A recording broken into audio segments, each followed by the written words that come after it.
Hi guys! Ito tayo ngayon ng nilamas ng Picadilyong Bicol Tilapia. Ito yung gata. Tapos nilagyan ko ng maraming kamatis. Kailangan lapirutin, lamasin ang kamatis dito. Hindi lasang kamay na. Lasang kamay na yan. So, huwag na kayo maghugas. Marami siya. Tapos, ilalagay natin yung sibuyas, bawang, luya, etc. At mamaya na yung condiments. Ano, tawa ka ng tawa ba? Yung condiment. Yan. Ganyan yun para malasa. Malasa na yung sili. Bye.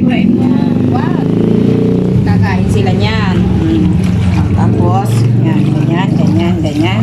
Gasar mo na nila sa gat. Kumbaga parang huhugasan mo sa gatan. So, yung pechay. Yan. Yung coconut. Gasar mo na yung kamay mo dyan. Yan, ganyan. Tapos ilalagay na natin yung tilapiyang malalaki. Ang mahal-mahal na niya. Makatikim lang kami. Oops. Si Daisy. Tapos ilalagay niyo yun sa ibabaw para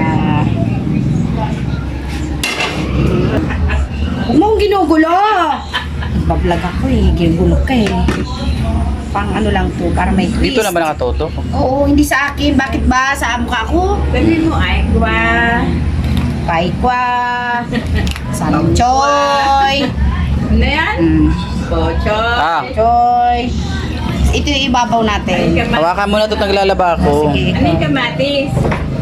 Si mama naman eh. Pag-iisipin pa ako eh. Abala. Okay. Chong chang. Electric fan na foldable. Ano? Pepper. Akin ang paminta. O yan. Ganyan. Okay na po.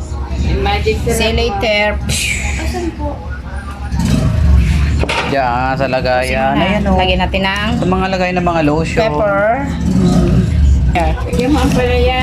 Okay na. Peter ka talaga. Okay na yan. Di ba bumili Papakita ko sa inyo pagluto na. Okay na? Oo. It doesn't matter. You can test me. I'm still gonna play it. Some idea is good enough.